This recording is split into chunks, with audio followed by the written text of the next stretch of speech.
எனக்கு அருமையானவர்களை இயேசுவின் நாமத்தில் உங்களை அன்புடன் வாழ்த்துகிறேன், வரவேற்கிறேன். இந்த நாளில் கூட நாங்கள் மாதம் நடைபெறுகிற சுவிசேஷ ஊழியம் இம்மாதம் பொத்துவில்லை செய்ய கர்த்தர் கிருபை கொடுத்தார்.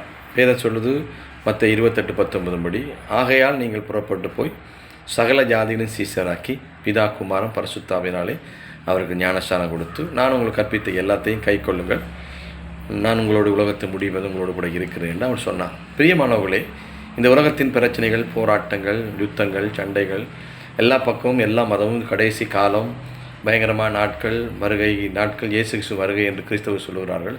நாம் விசுவாசிக்கிறோம், ஆண்டவர் நம்ம மத்தியில் வருகிறார். அவர் வருகிற போது இந்த பூமி அவரை அறிந்து கொண்ட மக்களால் நிறைந்திருக்க வேண்டும். அதாவது பாவத்துக்கு பரிகாரம் பண்ணப்பட வேண்டும். இன்றைக்கி மனிதனுடைய தவறுகள் தப்புதங்களை செய்ய பலவிதமான பரிகாரங்கள் பண்ணப்படுகிறது. ஆனால் நாம் எந்த மதமாக இருந்தாலும் நம்முடைய பாவத்துக்கு பரிகாரம் பண்ண இயேசு கிறிஸ்துவால் மட்டுமே முடியும் என்பதில் எந்த சந்தேகமும் இல்லை. எப்படி நான் சொல்லுவேன் என்றால், இயேசு கிறிஸ்து இரத்தம் சகல பாவம் நீக்கி நம்மை சுத்திகரிக்கிறது. ஆமென். அவை நாம் எந்த மதம், எந்த மொழி, எந்த இனம் அல்ல.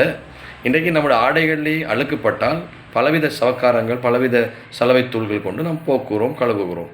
ஆனால் பாவம் என்ற அழுக்கை போக்க, மறுலோகம் இல்லாட்டி சொர்க்கலோகம் என்ற வாழ்வை அடைய நமக்கு இயேசு தேவை என்ற ஒரு பெரிய துணிப்பொருளோடு, ஆண்டவருடைய பெரிய அழைப்போடு, அவருடைய அறைகோலோடு நாங்கள் மாதம் அந்த ஊழியங்களை செய்ய கர்த்தர் கிருபை கொடுக்க, இன்றைக்கும் நாங்கள் கடந்து போய் இந்த ஊழியங்களை செய்ய கர்த்தர் கிருபை கொடுத்தால் உங்களை நான் உற்சாகப்படுத்துகிறோம். நீங்களும் ஆயத்தப்படுங்கள். நீங்கள் ஒரு கிறிஸ்தவராக இருந்தால் ஆண்டவரை பற்றி மற்றவர்களுக்கு கூறுங்கள். ஆண்டவர் அறியாதவர்களாக இருந்தால் அவரை நம்புங்கள், அவரை விசுவாசியுங்கள். உங்கள் வாழ்க்கையிலும் ஆண்டவர் அற்புதம் செய்வார். ஆமென். பாவத்துக்கு பரிகாரம் பண்ணி நித்தியமான வாழ்க்கை மாத்திரமல்ல, இப்பூமியிலும் சுகமான, சமாதானமான, நிம்மதியான ஒரு சந்தோஷமான வாழ்வை கொடுக்க ஆண்டவர் நமக்கு நல்லவராக இருக்கிறார். உங்களுடைய வாழ்க்கையிலும் அவர் அற்புதம் செய்வார். உங்களுடைய தேவைகளை சந்திப்பார்.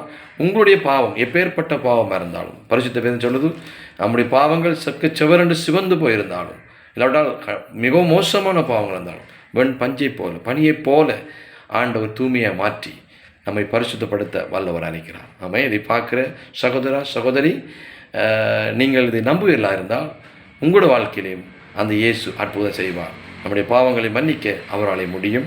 ஆமென். அவரோடு கூட வாழுங்கள், அவரை பற்றி மற்றவர்கள் சொல்லுங்கள். இந்த நாளும் உங்களுக்கு ஆசீர்வாதமாக இருக்கும். இந்த நாள் சில எங்களுடைய புகைப்படங்கள், சில சாட்சிகள் நாங்கள் அதில் சொல்லுகிறோம். நீங்கள் அதை கவனிக்க முடியும். கர்த்தர் உங்களை ஆசீர்வதிப்பார். நன்றி. இயேசுவின் நாமத்தில் உங்களை ஒரு அன்புடன் வாழ்த்துகிறோம், வரவேற்கிறோம். தேவமகிமை ஊழியங்கள் மூலம் ஆவசியம் செய்த இந்த 3வது மாத இந்த சுவிசேஷ ஊழியம் இன்றைக்கு பொத்துவில் பகுதியில் செய்யத்தக்க பாச சார்ந்தருடைய திருச்சபையுடைய ஊழியர்கள் சேர்ந்து செய்ய கர்த்தர் கிருபை கொடுத்தார். கலந்து கொண்ட எல்லா ஊழியக்காரும் நன்றி சொல்கிறோம். இந்த முறையும் இதை செய்வதற்குரிய எல்லா உதவிக்காக இந்த ஒவ்வொருவருக்கும் நான் நன்றி சொல்கிறோம். குறிப்பாக இந்த நாளிலே நாங்கள் இங்கே வந்து இளைப்பாறவும், எங்களுக்கு குளிர்பானம், அதே போல அடிப்பதற்கு ஒரு வணிச்பிடி எங்களுக்கு இருப்பதற்கு ஒரு ஆறுதலான இடத்தை கொடுத்து அருமையான போத பரிசார்ந்து எங்களுக்கு உதவி செய்தார். நாங்கள் மனமார்ந்த நன்றியை தெரிந்து கொள்கிறோம். கர்த்தர் அவரையும் அவருடைய திருச்சபையை ஆண்டு ஆசீர்வார். தொடர்ந்து உங்களுக்காக நாங்கள் ஜெபிக்கிறோம். வரப்புற மாதம் நாங்கள் செய்யப்படும் ஊழியத்திலே இணைந்து கொள்ளுங்கள். ஆண்டவர் பெரிய காரியங்களை செய்வார். நன்றி.